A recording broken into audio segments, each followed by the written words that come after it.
How's it going? What's up, brother? I'm going good. How you doing? I'm good. You weren't supposed to be here just a couple weeks ago. Can you walk us through what the last 13 days have been like since you arrived here from the time you confirmed the fight?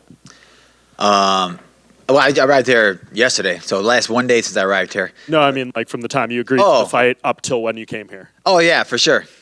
I was just sitting there minding my own business, chilling in Toronto, and then all of a sudden I get a call, and they ask me if you want to fight, and you know me, I love to fight. So I was excited for the opportunity. It was a huge opportunity, and I just couldn't say no. So got right back to work, called my coaches, called my team. We all said, let's do it, and I'm ready. And it's no ordinary short notice fight, right? Like, on top of the stakes, the 5 rounds, you were just dealing with Ramadan as well. So what were all the considerations that you went through, or I guess what was like the most important thing to figure out?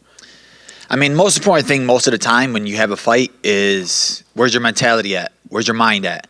Because you could sit there and train your body for 8 weeks, feel the best you can feel, and then if you just feel something trigger in your head, something where you don't feel right, like the whole fight, the whole camp will be worth nothing. So during Ramadan, my mind is the strongest it's ever been. Spiritually, mentally, like it just puts me on a whole different level.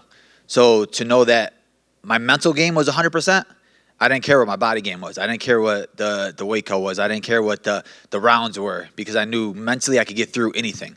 And I know that for me, like, it's all about God's plan.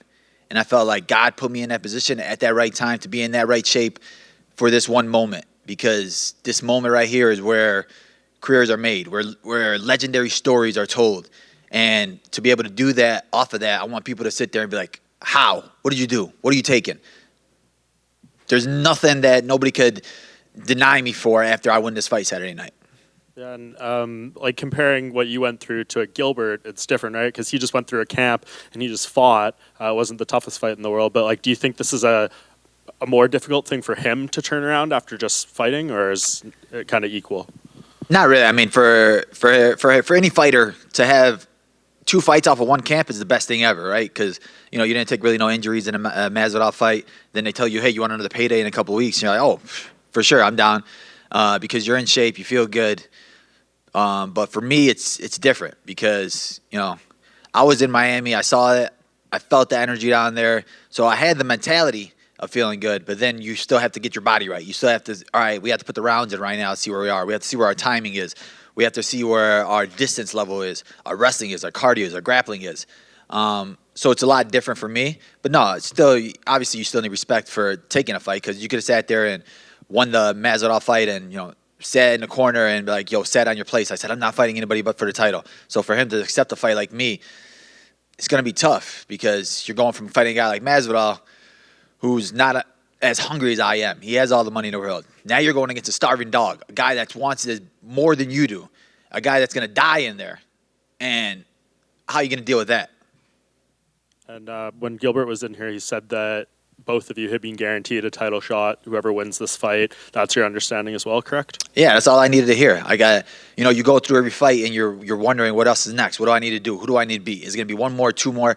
And I was sitting in that, that point where it's like, all right, well, maybe I'll wait for Usman in July. And we were talking about that fight, and it was either July or August. And I'm sitting there like, all right, I could go through a whole camp, wait all the way till August, and you can still lose a fight. You're going against ex-champion, against like Usman. Or I could just take this moment right here, right now. I feel great. I know I could be ready for this fight and get a guaranteed title shot after that. It's like, that's what you always fight for. You always fight to want the gold. The gold is the gold. And that's what I wanted. So once they said that, I didn't need to hear nothing else. And just last thing from me, as far as when that title fight could play out, what are you thinking is going to happen here? Because Leon's saying maybe October for him. Mentioned Abu Dhabi. Do you think, is there any way you slide in and maybe get that spot over Colby, or do you think you're going to have to sit out like 8-9 months or something to wait for it? I mean, for me, I think if I put on a great performance this weekend and, get a tremendous finish or something, they're going to Abu Dhabi. You think you're going to have Leon fight Colby in Abu Dhabi? No, you're going to have me fight in Abu Dhabi. And it'll be like the dream come true. And I think that'll be like how the story's supposed to be written. But I just got to do my work this weekend. And I don't really care when nothing else is, because I know my next fight's going to be for the belt. Belal, over here. So coming out of Ramadan, of course, is going through it, you're eating at different times. Like there's a little more of a restriction, of course, of when you can eat, when you can drink, all that kind of thing. How does that kind of affect your body, especially going right into a fight? Yeah, you're Ramadan. You're not eating or drinking from sunrise to sunset. So for me, I'm still training during that time. I had a teammate that fought a couple weeks ago, Ignacio Bahamondes, got the W in Miami. So I had to be in the camp with him. I had to train with him. I had to give him rounds. So for me, I'm going training in the mornings, and I'm going throughout the whole day without eating or drinking, and then having another practice right before I break my fast. So, obviously it's different. And I was having to put the right stuff in my body, the right carbs, the right proteins, because I wanted to feel good the next day when I train. So all of that changes when it's Ramadan, especially when I didn't have a camp. Your mom wants to make all the best foods. You want to eat all of her desserts, and you're having a bunch of family time. You relax. So, but I think the difference is like while I was training and I was fasting, I was like uncomfortable. And there's not a lot of guys that thrive in being uncomfortable. There's guys, I'm going to take this round off, or I'm going to chill. But I'm comfortable being uncomfortable.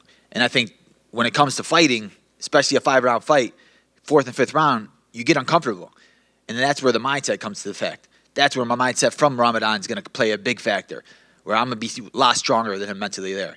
And we're going to see who breaks first. Is this the closest you've fought to the end of Ramadan? I mean, I've had a camp I have multiple camps during it. Obviously, I didn't consider this a camp at all. And then I had the last week of training with Ramadan. But like I said, there's no excuses with this one. I think mentally, it's giving me a heads up, one up on him with there.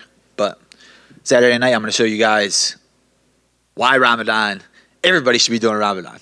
Now, Gilbert was talking a bit about when they were trying to negotiate this fight, figure out the fight, the fact that you were kind of asking for 175 pounds first. Is that correct? Yeah. I mean, who wants to cut weight? It's like you're taking a short notice fight. I sat there. I was in Canada actually doing a charity event, and I was like, man, I got to try some of the poutine out here. And then they called me with the fight. I was like, bro, I'm about to sit down and eat this fries right here. Let's see if we get this. But for me, it didn't bother me. I don't think the weight cut's going to be an issue. Obviously, I'm going to ask for it if I get it. If not, whatever. And he said that you also asked for the 5 rounds. It was your side. Why did you ask for 5 rounds? Because it's a championship fight to me. The winner of this fight's fighting for the belt. I think this fight could be a title fight right here.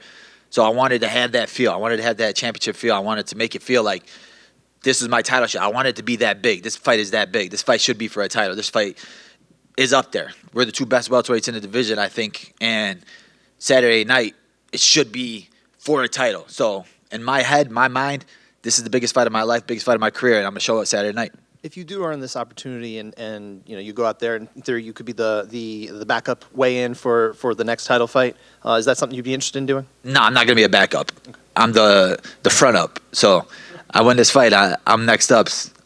I'm not cutting weight for nothing. They already promised us a shot, so. Yeah, thank you. Well, will you be, if they decide to do Colby versus Leon in Abu Dhabi, would that personally offend you more than anything that is? Because I know that you've had your issues in the past, but would that personally be one of the biggest slights to you? Nah, man. I don't take anything personally in this sport. Obviously, it's a business, whatever. So that's what I've come to learn, to stop taking things so hard. For me, it's like, as long as I got promised that my next fight's going to be for the belt, that's all I needed to hear. And I suppose it's just that, like, you've got 2 guys, Colby bigger in America, and then Leon in the UK, and I know that you're big in America, but also over there as well. I'm sure that would be like the ideal for you to go to the Middle East and win your belt there. Yeah, for sure. To have an Arab American fighting in Abu Dhabi in front of his people, that has the same blood as those people, speaks the same language as those people, it would be huge for them, especially for that market. And I think that me being a champion will show in the UFC how big it could be. Obviously, we have Muslim champions, but it's different when you have an Arab Muslim champion and a market like Abu Dhabi. When you get the win on Saturday, will there be any message to Colby, or are you laser focused at this point after Gilbert Burns on Leon Edwards? Yeah, no. I mean, I don't really care which one of them win it. To me, it's whoever has the belt. That's what I'm coming for. Belal over here again. Other way. Yep, there you go. Oh, my bad. No, you're good. So, I don't like to ask about betting lines and betting, but it's kind of unavoidable here because this is the 4th fight in a row they have you as the underdog. And my question to you is, Why do you feel like the bookies, even some fans, haters, whatever you want to call them, are still doubting you after such an impressive win streak that you're on? I mean, people just don't understand how much work I put into this. People just don't see what we do in the gym. My family, my friends, my coaches, my team, they know what we do, the work we put in, the hours we put in, the sweat. People are like, why are you going to take this fight? You're on an 8-fight winning streak. You could sit there and wait for your full camp. You could sit there and wait it out. But they don't understand how bad I want this. They don't know what I'm willing to do for this. And Saturday night, it's going to keep surprising. It's going to keep shocking people. And I want to hear the excuses. It's like, you beat Sean Brady. Oh, well, Sean Brady sucks. You beat Wonder Boy. Well, Wonder Boy can't wrestle. You beat this guy, Maya, he sucks. Luke, oh, he can't wrestle. There's excuses for every single guy. So now I'm the one taking the fight on 2 weeks' notice. I'm the one who's fighting the guy that just won. I'm the one guy who's sitting there coming off of Ramadan. What excuse are you going to give after I beat Gilbert Burns Saturday night?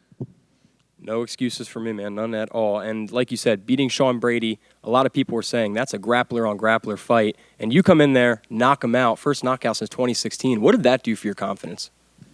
I mean, it didn't do nothing for my confidence. I'm always confident. I know what we're capable of. I know that these guys, when they go in there and they feel what I'm capable of doing, they break. And I knew that I could be able to do that to these guys. But I go into every fight with a different mindset. I'm not going to sit there and strike with Wonder Boy. I'm not going to sit there and grapple with Maya. So I do different things differently every fight. And I think that's what gives me the one-up on a lot of these guys. Gilbert Burns doesn't know what I'm going to bring to the table. I know what he's going to do. He doesn't know what I'm going to do. Yeah, just wanted to get your thoughts on the main event between Aljamain Sterling and Cejudo. I mean, it's a great fight. I'm excited to see how it goes. I think, obviously, the time off will play a factor. But Cejudo is so strong mentally, and he comes with a different mindset to the fight game. I think he's calculated with everything he does, and you see it kind of like with his breakdown videos. But I think Aljamain is very smart too. He understands what he's good at, and I think the grappling is going to be really fun. And I think it's going to be a lot of striking on the feet. Belal over here on your left. Do you think that your pace and kind of relentless pressure is going to be too much for Burns if this fight does make it to the championship rounds? Yeah, I for sure think that'll play a factor. I think that I have one of the best gas tanks in the division, and not a lot of guys can handle it when I'm in there. And like I said, when it comes down to the 4th or 5th round, it comes down to heart and will and hunger, and I think that I have more than that than anybody. And is there a part of Gilbert's game that you've kind of like zoned in on just to he's really strong in that specific area? Is there something that you've been really looking at? I mean, he's pretty well-rounded. He's good everywhere. So I think everybody in the top 5 is good everywhere. But I've been studying the top 5 for so long and analyzing everything. And I always, when I watch a fight, I don't just watch it as a fan anymore. I watch it as, what I would do there, what I would do there. And like I said, I was in the stands watching him against Masvidal. So I'm thinking about what I would do in that situation. So I had my own mindset, my own game plan of what I think I could do. And I definitely feel like you guys will be able to see it Saturday night. Thank you.